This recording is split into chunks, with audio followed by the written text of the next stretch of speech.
Pour les fresques heureuses, alors je vais vous enregistrer une animation de référence pour l'atelier d'introduction à l'éco-anxiété que j'ai conçu et que vous pourrez du coup visionner en cas de besoin avant d'animer potentiellement votre premier atelier pour d'autres fresques heureuses. Alors d'abord, on commence par un petit brise-glace qui permet déjà en fonction s'il y a des retardataires de pouvoir commencer tranquillement sans prendre de retard sur la suite et puis aussi de permettre à tout le monde d'atterrir tranquillement. Ensuite, on a l'introduction. Donc là, on présente les objectifs de cet atelier introductif. Donc d'une part, il y a un objectif de prendre soin, c'est-à-dire pour permettre à tous les fresquereuses qui vont participer à cet atelier que vous allez animer, de se relier les uns les autres. Et donc ça, c'est déjà ça a de très grosses vertus. C'est vraiment, ça permet de prendre soin de soi, de pouvoir partager finalement, on va dire, son éco-anxiété, mais plus globalement, on va dire ses éco-émotions, ses émotions en lien avec le sujet des désordres écologiques et sociaux. Ensuite, il y a un deuxième aspect, c'est qu'il y a un volet impact, puisque finalement, en animant cet atelier, vous allez permettre aux fresquereuses en face de vous de mieux appréhender l'éco-anxiété en tant que facilitateur, facilitatrice. Et donc, ça va leur permettre à la fois de jouer un rôle de ressource, c'est-à-dire que grâce à cet atelier, ils auront un certain nombre de ressources, notamment avec le mail post atelier introductif. Et si à la fin de leur atelier fresque du climat, ils ont des personnes qui se sentent un peu en détresse, à ce niveau-là, eh ben, ils pourront les flécher vers un certain nombre de ressources. Mais aussi un effet modélisant de l'animateur, c'est-à-dire que si nos fresquereuses prennent soin d'eux et typiquement ont un niveau d'éco-anxiété qui n'est pas trop élevé, c'est ce qu'on voit dans l'atelier, il y a un niveau qui est entre guillemets dysfonctionnel parce qu'on n'arrive même plus à jouer son rôle de pionnière et de pionnier de la transition. Et dans ce cas-là, en fait, on va avoir un effet, entre guillemets, parfois, euh, qui peut être contre-productif sur ces participantes et participants, ces fresqués, puisque si on est très, très éco-anxieux, potentiellement, on va contaminer les personnes en face de nous. Et comme l'idée, c'est de former, enfin de faire en sorte que les fresqués soient des optimistes actifs et lucides pour accélérer la transition d'un point de vue systémique. C'est vrai que si on commence à les tétaniser sur ces enjeux-là, c'est un peu compliqué.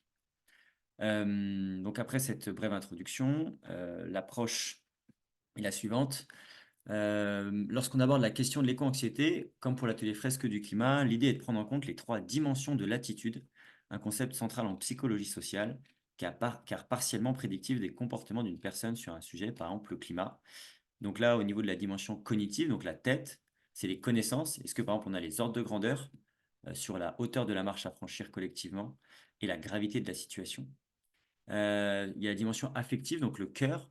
C'est en gros, est-ce qu'on a l'impression que le dérèglement climatique, c'est les ours polaires, les générations futures, les gens qui habitent loin, ou alors est-ce qu'on a conscience que c'est maintenant, que c'est nos proches potentiellement, et que c'est pas que les ours polaires. Et enfin, la dimension comportementale. Donc là, il y a vraiment un aspect intention de comportement.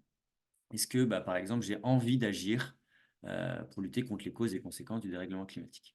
Et donc, nous, on va reprendre dans cet atelier-là les trois dimensions de la personne humaine, que sont du coup le cœur, la tête et le corps. Concernant la séquence cœur, donc on commence chaque séquence par une petite citation pour donner du sens à la séquence. Donc là, on dit l'émotion confère aux êtres vivants la possibilité d'agir intelligemment sans penser intelligemment. Donc ça, c'est dans L'erreur de Descartes, la raison des émotions d'Antonio Damasio. Et comme effectivement cette citation, elle peut être pas forcément évidente à appréhender tout de suite, l'idée c'est de l'expliciter avec la slide suivante. Donc les émotions sont aussi importantes que la raison pour s'adapter au mieux à notre environnement. La raison d'être des émotions chez Homo sapiens, c'est à la fois d'assurer notre survie et notre bien-être. Et je dis chez Homo sapiens, mais c'est globalement chez les mammifères en règle générale. Euh, donc, par rapport à ça, c'est intéressant de partager qu'il y a 6 émotions de base universellement partagées, c'est-à-dire par l'ensemble des civilisations humaines, mais même par les autres mammifères. Ça sous-entend quoi? Ça sous-entend qu'il y a des émotions qui sont culturellement situées. Par exemple, la honte, il y a certaines civilisations humaines qui n'ont pas ces émotions-là. Donc ça, c'est notamment les travaux de Paul Ekman qui montrent ça. Donc les 6 émotions, on a d'abord le dégoût, ensuite la peur, la surprise, la tristesse, la joie et enfin la colère. Et donc, ce qui est proposé là, c'est de poser un cadre du partage, même si vous avez des fresques heureuses en face de vous. C'est quand même toujours important de rappeler le cadre du partage. Donc d'abord la confidentialité. Donc là, on écrit, donc ça c'est inspiré de Fertile. Je respecte la confiance que m'accorde l'autre. Cela permet une plus grande authenticité. Si j'ai un doute, je peux demander à la personne si son information est confidentielle. Si j'ai envie de dépasser cette règle, alors je me questionne. Quelle est mon intention quand je partage une information qui ne vient pas de moi, potentiellement confidentielle? Et qu'est-ce que ça me fait quand quelqu'un partage des informations venant de moi qui étaient confidentielles? Deuxième règle du partage, écoute active, curieuse et bienveillante. Donc là, on nous dit, et non réactive, c'est-à-dire que j'écoute sans réfléchir à ma potentielle future réponse. Qu'est-ce qui amène l'autre à penser ça? Comment comprendre son point de vue? Donc vraiment, je me pose ces questions-là pour être proche. Comment dialoguer ensuite? J'essaie de rejoindre l'autre là où il est. Donc vraiment, j'essaie d'être au plus près, juste d'écouter ce qu'il dit. J'écoute la personne comme si elle pouvait m'apprendre quelque chose qui pourrait changer ma vie. J'écoute pour me grandir, j'écoute avec mon cœur. Donc c'est vraiment cette qualité d'écoute qui va faire que l'autre personne en face va pouvoir finalement aller loin dans son partage. Et donc, avant de commencer le partage, on propose un petit temps de centrage euh, pour préparer le temps de partage. Donc là, typiquement, on peut leur proposer de fermer les yeux et de prendre des respirations, de grandes respirations pendant une minute, 30 secondes, une minute, avant du coup de les envoyer en sous-salle, donc si on est en présentiel, en sous-groupe de deux, si on est en distanciel. On fait des sous-salles via Zoom. Donc, on les envoie du coup avec cette consigne-là par paire à tour de rôle pendant 3 minutes. Partager, il y en a un qui commence par partager, puis après ce sera au tour de l'autre. Et donc, vous, la recommandation, c'est par exemple au bout d'une minute 30, d'envoyer un message sur Zoom pour dire il vous reste une minute 30. Enfin, voilà, ça peut un peu aider à gérer le moment et notamment le retour en salle Zoom est aussi plus aisé si vous prévenez, par exemple, 30 secondes avant la fin du deuxième partage. Et donc là, vous leur proposez de partager sur deux questions. D'abord, quelle émotion vous ressentez quand vous pensez aux enjeux écologiques actuels? Et enfin, pourquoi vous ressentez cette émotion? Puisqu'il y a vraiment cette idée que chaque émotion nous donne une information. Donc c'est intéressant d'aller finalement se demander qu'est-ce que je ressens, mais aussi de se demander pourquoi je ressens ça. Et donc, voilà, c'est ces deux choses-là qu'on peut partager pendant ces 3 minutes. Et après, on tourne. Autrement dit, chacun a un temps de 3 minutes pour répondre à ces deux questions. Donc, une fois que vous les avez envoyés, une fois que globalement les 6, 7, 8 minutes sont passées, puisque le temps de les envoyer, etc., ça peut prendre un peu plus de temps, l'idée, c'est de les faire revenir. Et donc là, et donc vous pouvez leur réenvoyer dans le chat ou le rendre visible si vous êtes en présentiel, ces 6 émotions-là pour. Après, bien sûr, si ils ont déjà une culture émotionnelle énorme, ils ont déjà plein de vocabulaire, ils peuvent aller en chercher d'autres. Mais au moins, ça permet déjà avec ces 6-là, ces 6 émotions de base, d'éviter que les personnes ne partent dans des mots qui ne seraient pas des émotions. Et donc là, ce qui est proposé après ça, c'est justement, comme d'après la psychologie, chaque émotion nous donne une information. C'est pour augmenter son intelligence émotionnelle de partager l'information associée à chaque émotion. Donc tout d'abord, pour le dégoût, ça c'est, on ressent le dégoût, c'est généralement quand on ressent une aversion physique ou morale pour quelque chose ou quelqu'un. La surprise, c'est quand on a une représentation mentale d'un sujet qui est modifié, par exemple la fresque du climat. J'avais l'impression que c'était les ours polaires, les générations futures, et ben là, hop, je comprends que c'est maintenant, c'est pas que les personnes qui habitent loin. La peur, donc c'est généralement une émotion liée à une impression d'impuissance, car on se sent trop petit face à quelque chose de trop gros. Euh, Ensuite, la tristesse, c'est une émotion liée à l'impression de perdre quelque chose qui était précieux. Euh, la joie, c'est ressenti quand on a l'impression que notre pouvoir d'agir augmente.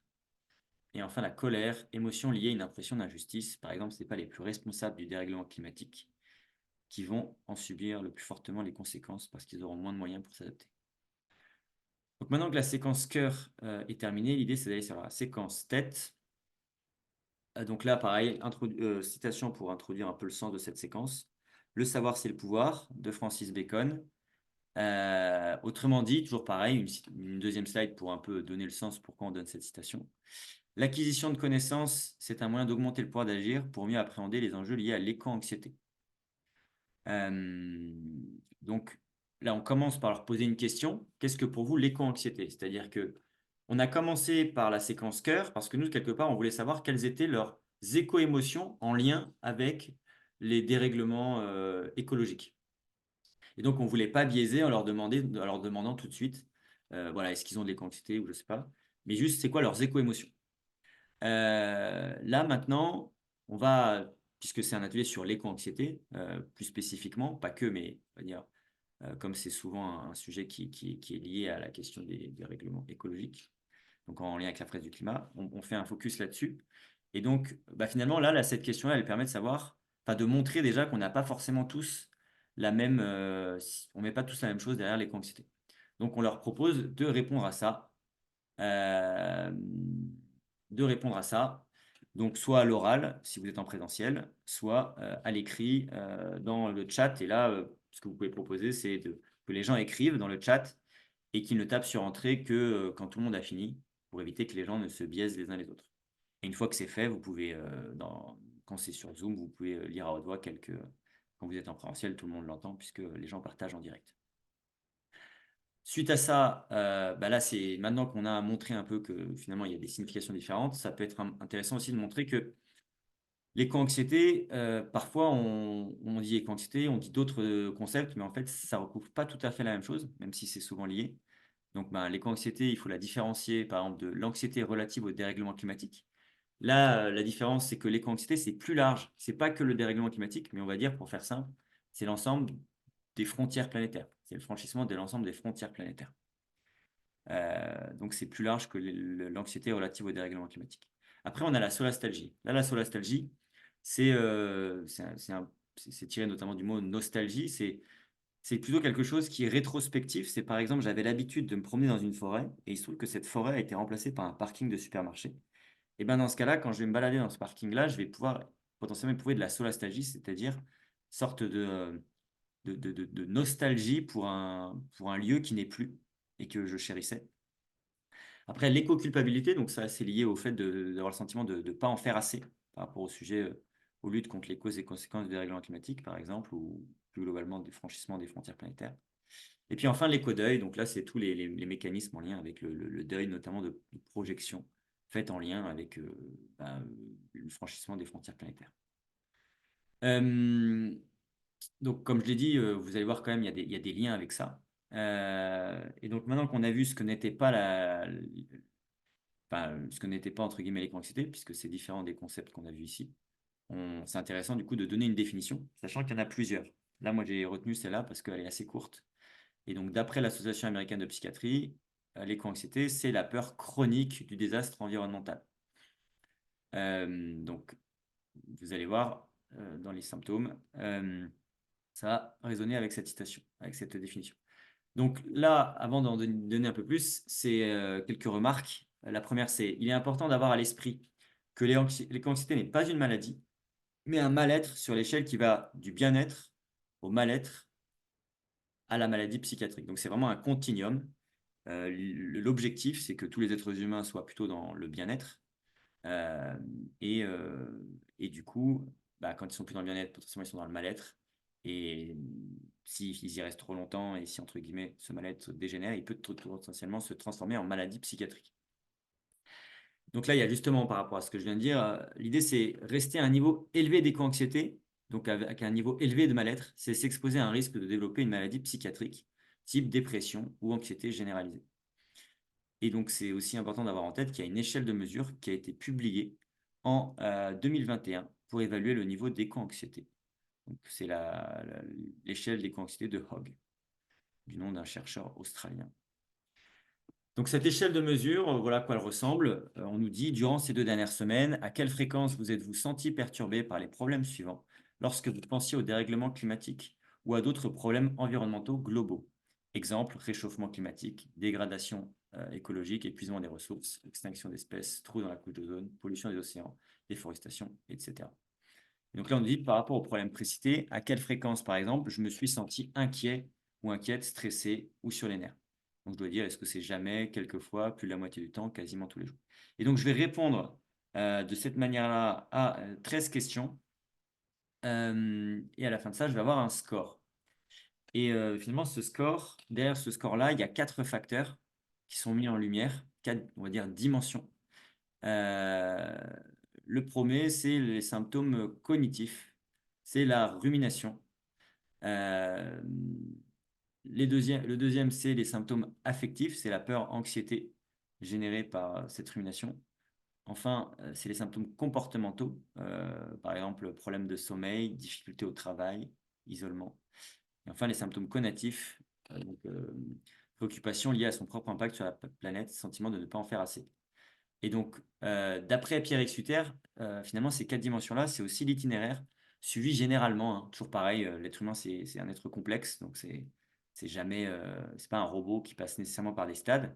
Mais après, empiriquement, parfois, on constate bah, des, des- des parcours, on va dire, assez classiques. Et donc, généralement, sur ce sujet-là, on peut commencer, par exemple, par se nourrir d'informations sur les ordres écologiques. Typiquement, je tombe sur une interview de Jean-Marc Jancovici, je fais une presse du climat. Et ça, potentiellement, bah voilà, je dis, waouh, il y a un truc assez gros qui est en train de se passer. Bah, suite à ça, j'ai envie de m'informer. Donc, je me nourris d'informations. Je creuse à quel point c'est grave. Et donc, à force de creuser, je peux finir par ruminer de plus en plus sur le sujet. Ensuite, cette rumination, elle peut finir, entre guillemets, par se traduire par des affects importants. C'est un peu comme si ça passait de la tête au cœur. Donc là, on peut avoir des émotions de peur, de l'anxiété, des choses comme ça. Et ça, finalement, à force d'être présent, ça peut finir par impacter mes comportements. Donc, finir par avoir des problèmes de sommeil, avoir du mal à interagir avec les autres, à me concentrer, etc. Et enfin, ça peut découler, enfin, finir par le sentiment de ne jamais en faire assez. Et donc, peut-être que cet itinéraire-là vous parlera à vous. En tout cas, moi, je sais qu'il m'a parlé dans mon propre cheminement sur ces sujets-là.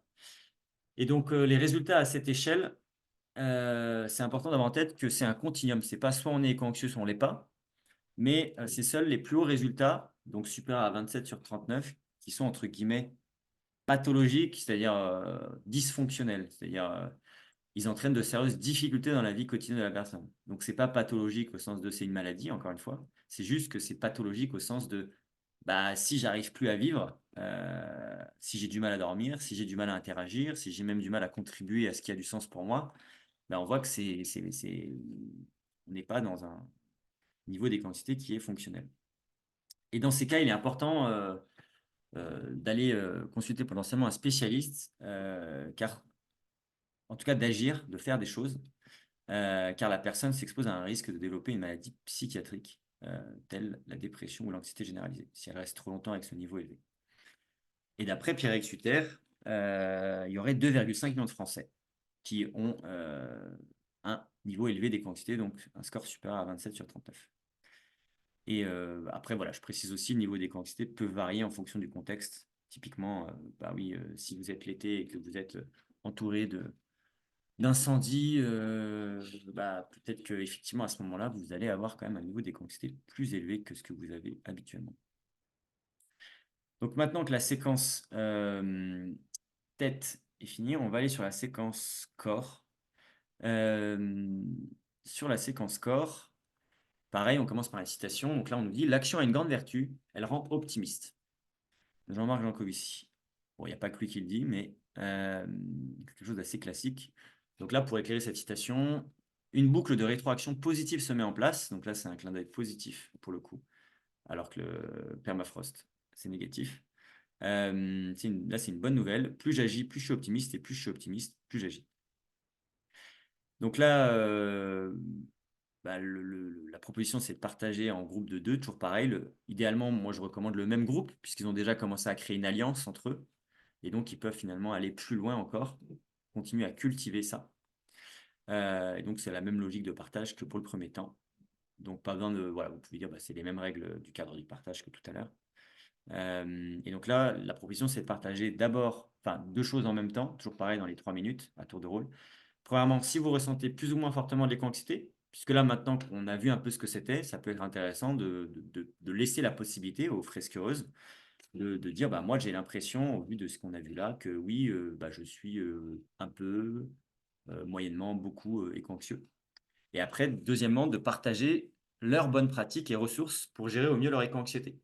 C'est-à-dire potentiellement, peut-être que là, ils ont un niveau d'éco-anxiété qui est faible, mais c'est aussi peut-être parce qu'ils ont fait des choses. Et là, ça peut être intéressant de les partager, ces choses. Donc là, bah, pendant 3 minutes, c'est le premier fresquereuse qui partage avec son binôme euh, s'il ressent plus ou moins fortement l'éco-anxiété. Et puis deuxièmement, ses bonnes pratiques, ses ressources. Autrement dit, qu'est-ce qu'il fait pour faire baisser ça ou qu'est-ce qu'il a fait dans le passé qui a été très efficace pour lui? C'est un peu un cadeau qu'il fait à l'autre. Et une fois que l'échange a été fait, donc pareil, au bout de 6, 7, 8 minutes, en fonction, bah forcément, si vous êtes en distanciel, il y a toujours le petit temps d'envoi en salle Zoom, etc. Quand les personnes reviennent, et d'ailleurs, vous pouvez même l'éclairer là en disant l'idée, ce sera de les partager après en plénière pour se faire un cadeau, mais vous n'êtes pas obligé de le dire. Je ne sais plus exactement si je le dis à chaque fois. En tout cas, au retour, je leur propose, je leur dis, là, ça va être de partager les meilleures bonnes pratiques ressources évoquées en binôme. Donc, pareil, vous pouvez leur proposer de le mettre dans le chat euh, s'ils sont, euh, s'ils sont sur Zoom ou à l'oral si vous êtes en présentiel. Et là, vraiment, l'idée, c'est de présenter ça comme un cadeau qu'ils font au groupe, puisque bah, si ça a marché pour eux, si ça marche pour eux, il est possible que ça marche pour les autres. Donc, vraiment, là, c'est un peu. C'est la proposition, c'est de faire des cadeaux aux autres fresqueuses. Une fois que ça c'est fait, euh, l'idée c'est de partager une liste de bonnes pratiques permettant d'avoir un niveau d'éco-anxiété fonctionnelle, c'est-à-dire en complément des cadeaux qui se sont faits. Ben voilà, quand on regarde la littérature en psychologie sociale, on retrouve quand même un certain nombre d'éléments. Et donc, on a par exemple l'action individuelle, donc ça c'est quand même assez connu. C'est ce qu'on disait tout à l'heure, si j'agis, bah, c'est déjà une manière de lutter contre mon éco-anxiété. Puisqu'entre guillemets, j'ai l'impression que, ok, je suis pas tout puissant, mais j'assume ma puissance et j'agis et je fais ce que je peux faire. Après, il y a l'action collective. Donc bah, là, typiquement, faire partie d'associations comme la Fraise du Climat, faire des marches pour le climat, faire des choses où on sent que voilà, on n'est pas tout seul et qu'on est en train de contribuer à plusieurs pour accélérer l'alignement de nos sociétés sur ces enjeux. Ensuite, pratiquer des activités qui ancrent dans le corps et l'instant présent. Donc là, bah, je sais pas, la méditation, la respiration, la cohérence cardiaque, enfin plein de marches dans la forêt, enfin, plein de choses où vraiment on s'ancre dans le corps et l'instant présent. Après, il y a l'exposition sélective pour nourrir son pouvoir d'agir. Là, qu'est-ce que ça veut dire? Ça veut dire, à un moment donné, l'émotion de peur, ce qu'elle sert à faire, notamment, toujours pareil, s'il y a une bonne dose de peur, pas trop forte non plus, sans ça, après, il y a des mécanismes de contrôle de la peur qui se mettent en place et qui découlent vers le déni ou des choses comme ça. Mais si c'est une bonne dose, l'objectif, c'est de nous mettre en mouvement, c'est de nous dire, oula, il y a un truc qui ne va pas, et donc il faut agir. Mais une fois qu'on a pris conscience de ça, finalement, de la gravité de la situation, bah, si on continue à se nourrir énormément de choses qui font peur, on va dire, bah, il y a un risque finalement d'alimenter un niveau d'éco-anxiété qui soit trop élevé et donc dysfonctionnel. Donc l'idée, c'est un peu de se dire, bon, bah, maintenant que j'ai pris conscience que ça m'a activé, que je suis en mouvement, bah, là, peut-être que mon enjeu à moi, c'est comment nourrir mon pouvoir d'agir pour être capable d'embarquer beaucoup plus massivement autour de moi pour accélérer cette transition, sans plus forcément passer tout mon temps à aller lire toutes les études scientifiques qui montrent à quel point c'est grave. Euh, Ensuite, avoir des espaces pour se relier sur ces sujets, bah ça, typiquement, une des causes de l'éco-anxiété, c'est notamment quand on a l'impression que c'est tabou. C'est-à-dire qu'on ne peut même pas dire, partager à quel point on a peur, voilà, ces éco-émotions en règle générale, mais on va dire notamment à quel point on a peur, euh, parce que on sent que ça ne va pas être accepté par les autres, qu'ils vont nous considérer comme fous, qu'on exagère, etc. Et ça, vraiment, c'est une source d'augmentation de l'éco-anxiété. Et donc, le fait d'avoir des espaces pour se relier, type l'espace proposé avec cet atelier introduction à l'éco-anxiété, mais il y a d'autres espaces, peut-être que vous connaissez le travail qui relie ou des choses comme ça. C'est vraiment des espaces qui permettent justement de se relier et donc d'abaisser aussi ce niveau d'éco-anxiété. Et enfin, avoir un haut niveau de congruence. Là, l'idée, c'est quoi? Je disais tout à l'heure, l'action individuelle, voilà, elle permet de se dire, OK, je fais le deuil de ma toute-puissance, mais j'assume ma puissance. Et il y a un moment donné, ce qui fait qu'on a un niveau d'éco-anxiété aussi modéré, c'est quand on se dit, au quotidien, ce que je fais, ce que je pense et ce que je dis sont alignés, sont cohérents. Donc, autrement dit, j'ai pas de dissonance cognitive liée au fait que quotidiennement, j'agirais ou je prononcerais des propos qui sont contradictoires avec mes valeurs c'est-à-dire qui sont contradictoires avec le fait de lutter contre les causes et conséquences, par exemple, des dérèglements écologiques, du franchissement des frontières planétaires. Et donc là, on va dire que c'est un peu voilà, quelque chose à cultiver, parce que c'est un peu quelque chose qui, de manière, pour le coup, pérenne, contribue vraiment à baisser ce niveau d'éco-anxiété. Après ça, on a la conclusion. Donc là, c'est intéressant de commencer un peu par les critiques du concept, parce que il est probable que les fresquereuses qui vont être là sont comme beaucoup de gens dans l'écosystème. On entend beaucoup de critiques du concept, pour partie à raison, pour partie, à mon sens, un peu exagéré, mais pour partie à raison, clairement. Certains voilà, dit qu'ils préféraient qu'on parle d'éco-lucidité, puisque c'est cette idée qu'on ne peut pas être éco-anxieux tant qu'on n'est pas lucide. C'est qu'à un moment donné, il faut être lucide sur la gravité de la situation et la hauteur de la marche à franchir collectivement pour avoir finalement de l'anxiété. Et puis, la deuxième idée, c'est d'autres parlent d'éco-furiosité. Enfin, plutôt que d'éco-anxiété. Pourquoi ils pensent que Frédéric Lordon, ce serait plus pertinent? C'est parce qu'en fait, la différence entre euh, par exemple, la peur et l'anxiété, la peur, c'est j'ai peur, par exemple, d'un chien que je vois. L'anxiété, c'est je sais que potentiellement, il y a un chien qui va venir dans la pièce, mais je ne suis pas sûr qu'il vienne. Et donc, du coup, je suis anxieux du fait que le chien vienne. Et Frédéric Lordon dit, du coup, euh, là, on n'a pas à être anxieux puisqu'on connaît la cause. La cause, finalement, du franchissement des frontières planétaires les unes après les autres, c'est le modèle de développement dominant actuellement, qui est le capitalisme, c'est-à-dire cette accumulation infinie de biens matériels. Et du coup, il dit qu'on n'aurait pas à être anxieux. Bon, en l'occurrence, on voit bien que c'est pas tout à fait exact parce que l'anxiété, pour la question des dérèglements écologiques, elle peut être justifiée parce que on ne sait pas exactement quand vont se produire. Je sais pas, moi j'habite en France, je ne sais pas exactement à quel moment je vais subir les conséquences. Donc c'est pour ça qu'on peut plutôt quand même parler d'anxiété et c'est vraiment presque un sujet différent de la question des causes. C'est-à-dire, je peux être très éco-anxieux tout en sachant pertinemment que la cause de tout ça, c'est notre modèle de développement, notre rapport au monde inadapté, etc., etc. Euh, et donc, après, moi, je trouve que c'est intéressant de faire un parallèle, c'est-à-dire que dans la société, j'ai l'impression que par rapport à l'éco-anxiété, il y a un parallèle à faire avec le burn-out, puisque souvent, sur ces deux sujets-là, j'ai l'impression qu'il y a deux façons d'aborder ces enjeux, si je simplifie, hein, parce qu'il y en a sans doute, il y en a beaucoup plus, mais règle générale, en tout cas dans les médias grand public, on entend un peu ces deux manières-là d'aborder ces sujets. On aurait la manière qui consiste à dire, tant pour le burn-out ou l'éco-anxiété, les gens qui font un burn-out ou qui sont éco-anxieux, très éco-anxieux, c'est des personnes fragiles. Ils auraient déjà un terrain, etc., etc., etc. Et donc pour moi, ça, c'est pas la manière, c'est là où on peut parler de manière psychologisante, surindividualisante, etc., et qui masque finalement la racine des problèmes. Et à l'inverse, on a la version plus approche psychosociale qui dit non, non, si vous avez quelqu'un qui fait un burn-out dans votre organisation de travail, si vous avez quelqu'un d'éco-anxieux dans votre société, c'est le symptôme d'une organisation humaine malade. Et donc, à un moment donné, il est important d'aller soigner le mal à la racine. Et donc, pour l'éco-anxiété, c'est d'aligner nos sociétés sur les enjeux socio-écologiques. Puisque finalement, on a un peu deux options. Soit on paye des millions de psychologues pour aller accompagner les millions de personnes qui ont un niveau élevé d'éco-anxiété, soit on aligne nos sociétés sur ces enjeux. Et là, le niveau d'éco-anxiété va baisser très fortement. Donc, on aura soigné plutôt la racine du mal plutôt que les symptômes.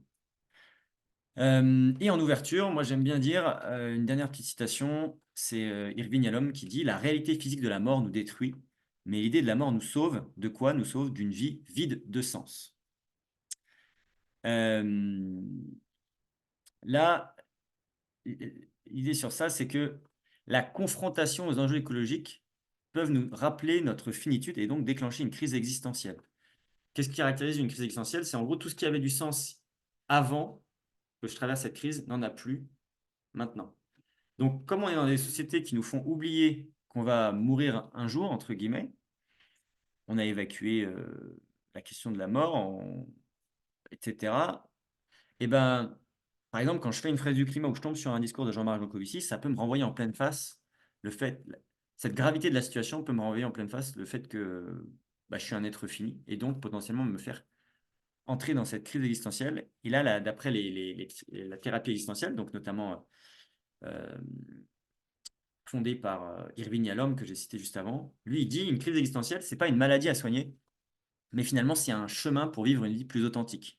Donc, on peut vraiment changer de regard en se disant, quelque part, ça peut être perçu comme une chance, même si c'est très désagréable, très inconfortable à vivre quand on est dans ce chemin.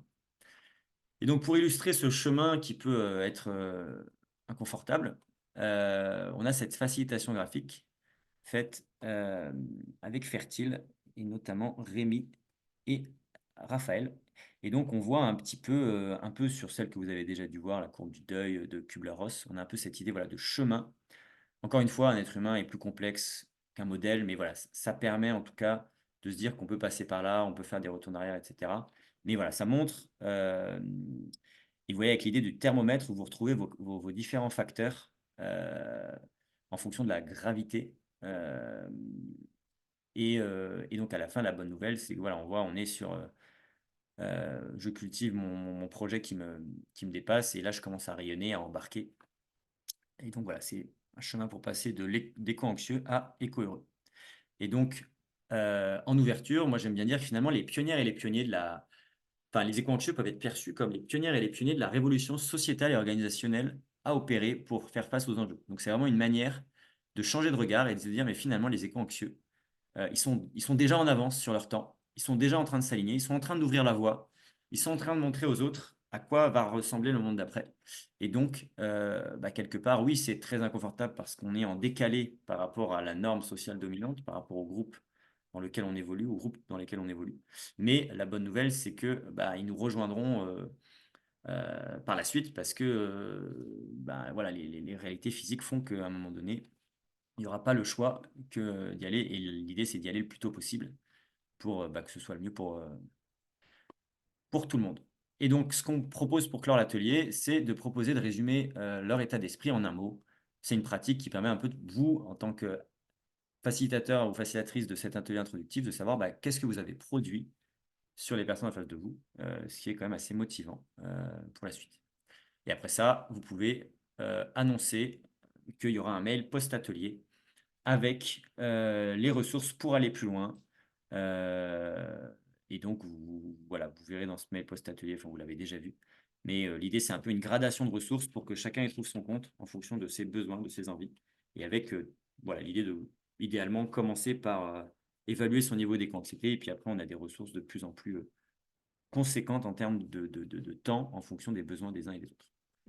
Merci beaucoup d'avoir suivi ce petit animation de référence enregistrée en cas de besoin que vous pouvez visionner pour animer vos propres ateliers introduction à l'éco-anxiété. Bonne journée à toutes et tous.